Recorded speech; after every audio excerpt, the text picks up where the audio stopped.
స్వస్తిశ్రీ విశ్వావసు నామ సంవత్సరం అనగా మీరు అనుకోవచ్చు సార్ 2026 పరాభవ నామం. సో ఎప్పుడైతే మన తెలుగు నామ సంవత్సరం ఉగాది తర్వాతే ప్రారంభమవుతుంది.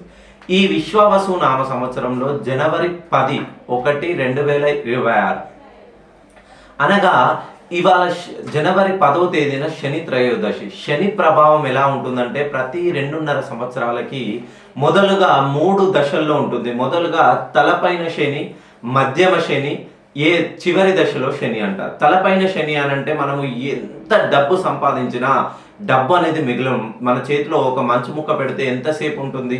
ఉదాహరణకి ఇంత ఐస్ క్యూబ్ తీసుకొని మీ అరచేతిలో పట్టుకోండి, టైం చూసుకోండి, ఎంతసేపు అయితే ఉంటుందో మీ చేతిలో డబ్బు కూడా అంతేసేపు ఉంటుంది.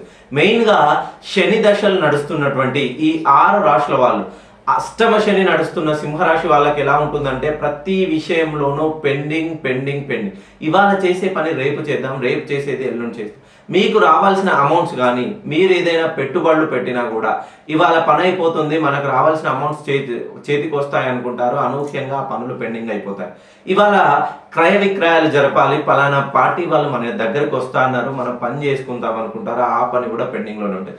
ధనుస్సు రాశి వాళ్ళకి ఆకస్మికంగా ఎంత పని చేసినా పనికి తగ్గటువంటి ప్రతిఫలం లభించదు. సో మీరు చేయాల్సిందేం లేదు, జనవరి 10న జరిపించే శని హోమం జరిపించుకొని ఈశ్వరుడి కృపకు పాత్రులైన వాళ్ళకే ఈ కష్టాలన్నీ పోయి మీ జీవితంలో సుఖశాంతులతో విరాసిల్లు